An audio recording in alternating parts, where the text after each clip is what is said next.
አንድ ቀን አንድ ሰው ወደ ህይወቱ ገብቶ ሁሉንም ነገር ይለውጣል። ነገር ግን ይህ ከመሆኑ በፊት እግዚአብሔር አብዛኛውን ጊዜ 3 ጸጥ ያሉ ምልክቶችን ይልካል። እናም አብዛኞቹ ሰዎች 3ቱንም ይዘሏቸዋል። እውነቱ ግን የህይወት አጋሮች ሁል ጊዜ የሚተዋወቁት በድራማዊ ጊዜያት ወይም በመጀመሪያ እይታ የፍቅር ስሜቶች አይደለም። አንዳንድ ጊዜ እግዚአብሔር ዕጣ ፈንታን በቀላል ንግግሮች ውስጥ ይሰውራል፣ ባልተጠበቁ መዘግየቶች፣ እንዲያውም በአስቸጋሪ ወቅቶች ውስጥ። ሩትንና ቦዔዝን ያስቡ። እግዚአብሔር መንገዳቸውን ባስተካከለ ጊዜ አልነበረም ሩት ፍቅርን ትፈልግ የነበረው። እርሷ ባልተጠበቀ አስቸጋሪ ወቅት ውስጥ በቀላሉ ታማኝ ሆና ነበር። በዚያን ጊዜ ቦዔዝ በእርሻው ላይ ተቃርም የነበረችው ሴት የወደፊት ሕይወቷ አካል ትሆናለች ብሎ ፈጽሞ አልገመተም ነበር። ተራ የሚመስለው ነገር በእውነቱ የእግዚአብሔር የጊዜ አቆጣጠር ነበር። እግዚአብሔርም ብዙውን ጊዜ የሚሰራው እንደዚህ ነው። ሰዎችን በዝግታ፣ በጸጥታ፣ በመንፈሳዊ ሁኔታ ያስተዋውቃል። ስለዚህ የቅርብ ጊዜ ትዝታው ውስጥ አንድ ሰው ካለ፣ የተወሰኑ ግንኙነቶች የተለዩ ሆነው ከተሰሟችሁ፣ በአንድ የተወሰነ ሰው ዙሪያ በሮች መከፈታቸውን ከቀጠሉ፣ ይህ መልእክት በአጋጣሚ የተከሰተ ላይሆን ይችላል። በዚህ ቪዲዮ እርሶ ያላስተዋሏቸውን ነገር ግን እግዚአብሔር እርሶን ከሕይወት አጋሩ ጋር የሚያገናኝባቸውን 3 መንገዶች የምናይ ይሆናል። እንደተለመደው ቪዲዮውን ላይክ አድርገው በመጀመር አብረውን ያገልግሉ። ለቻናሉ አዲስ ከሆኑ ደግሞ ሰብስክራይብ በማድረግ ቤተሰብ ይሁኑ። አሁን በቀጥታ ወደ መልእክቱ እንለፍ። አንደኛ፣ እግዚአብሔር ያልተጠበቀ ግንኙነትን ይፈጥራል። አንዳንድ ጊዜ እግዚአብሔር የሕይወት አጋሩን የሚያስተዋውቀው መጀመሪያ ላይ ምንም አሳማኝ ትርጉም በሌለው ግንኙነት ነው። እርሱ እነሱን እየፈለጓቸው አልነበረም። የሰዓቱ አቆጣጠር በአጋጣሚ ይመስላል። ንግግሩ ተራ ይመስላል። ነገር ግን በሆነ መንገድ ከሌሎቹ ሰዎች ሁሉ በላይ አእምሮ ውስጥ ለረጅም ጊዜ ይቆያሉ። ምክንያቱም መንፈሳዊ ግንኙነቶች ብዙውን ጊዜ የሚጀምሩት በጸጥታ ነው። በእግዚአብሔር የሚላክ ሁሉ ወዲያውኑ በሚያስደንቅ ሁኔታ አይመጣም። አንዳንድ ጊዜ የሚመጣው ሰላምን፣ መተዋወቅንና ሊያስረዱት የማይችሉትን ስሜት ይዞ ነው። መክብብ 3 ቁጥር 11 እንዲህ ይላል፣ ነገርን ሁሉ በጊዜው ውብ አድርጎ ሠራው። ይህ ጥቅስ የሚናገረው ስለ እርሱ ጊዜ እንጂ ስለ እርሶ ጊዜ እንዳልሆነ ልብ ይበሉ። ብዙ ሰዎች እግዚአብሔር የወደፊት የሕይወት አጋራቸውን ወዲያውኑ እንዲገልጽላቸው ይጠብቃሉ። ነገር ግን ብዙውን ጊዜ የሚጀምረው መመሳሰልን በመገንባት ነው። ቀለል ያለ ጓደኝነት፣ የዘፈቀደ መተዋወቅ፣ ያልተጠበቀ ዳግም መገናኘት እና እንግዳው ክፍል ምንድን ነው? የተወሰኑ በሮች ያለ ግፊት በእነሱ ዙሪያ መከፈታቸውን ይቀጥላሉ። ምክንያቱም እግዚአብሔር ታሪኩን በሚጽፍበት ጊዜ እያንዳንዱን ምዕራፍ በኃይል ማቀናበር አያስፈልጉትም። ነገር ግን አብዛኞቹ ሰዎች የሚያመልጣቸው ነገር ይህ ነው። አንዳንድ ጊዜ የሕይወት አጋር ግንኙነት የሚጀምረው ለፍቅር ዝግጁ እንዳልሆኑ በሚሰማዎት ወቅት ነው። ምክንያቱም እግዚአብሔር እነርሱን ለእርሶ ብቻ እያዘጋጃቸው አይደለምና ለእነርሱም እርሶን እያዘጋጆት ነው። እስካሁን በመልእክቱ እየተባረኩ ከሆነ እባክዎን አንድ አፍታ ይውሰዱና ይህንን ያደርጉ። ቪዲዮን ላይክ ያደርጉ። ቃሉን በቀጣይነት ተደራሽ እንድናደርግ ይጠቅመናልና። መልእክቱ ይቀጥላል።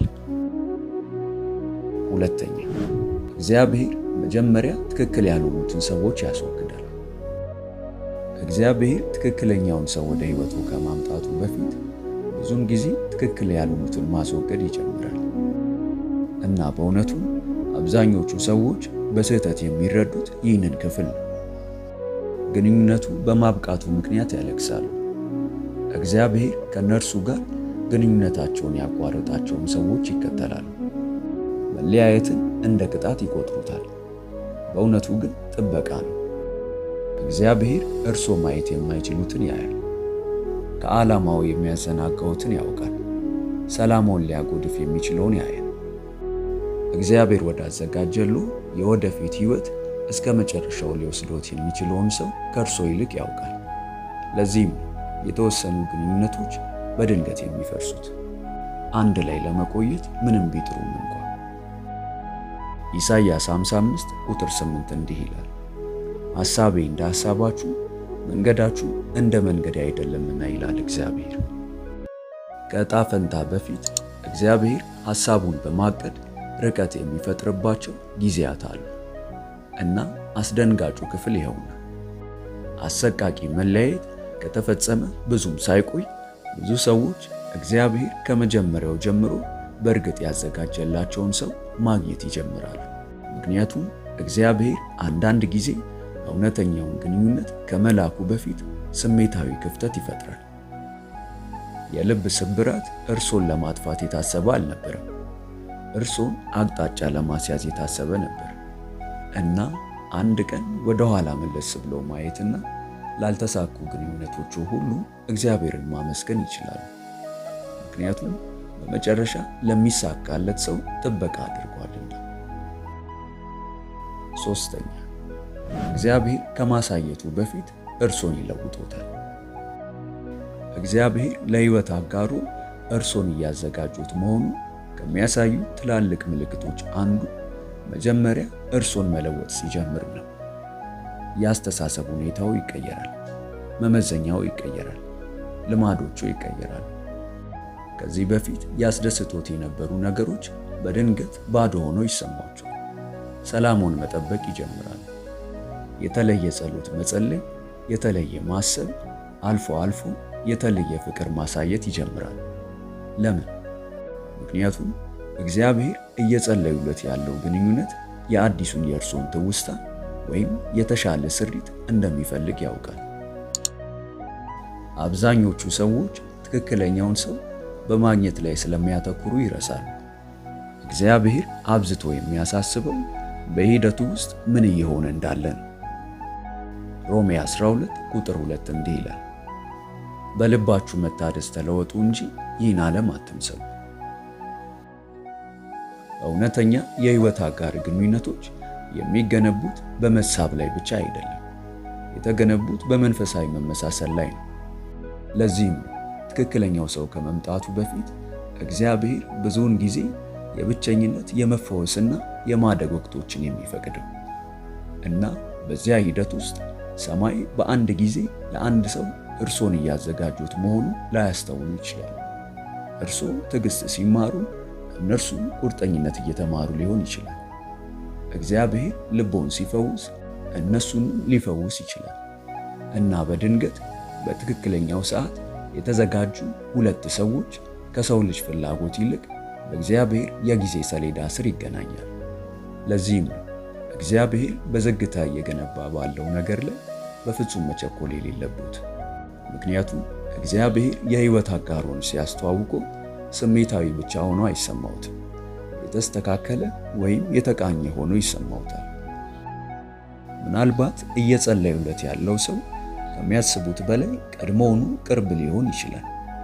ምናልባት እግዚአብሔር ይህንን ሁሉ ጊዜ ግንኙነቱን በጸጥታ እያስተካከለው ቆይቷል። ይህ መልእክት በእውነት መንፈስዎን የሚነካዎት ከሆነ በኮመንት መስጫው ላይ እግዚአብሔር ሆይ የምትሰጠኝን ምልክቶች እንዳስተውል እርዳኝ የሚለውን መልእክት ያስቀምጡልን፣ እናየዋለን።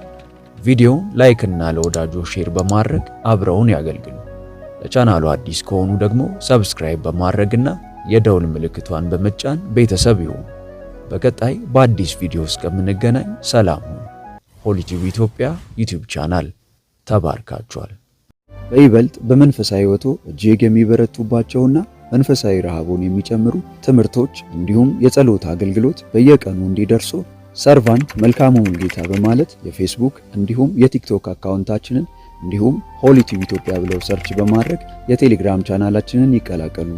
ተባርካችኋል።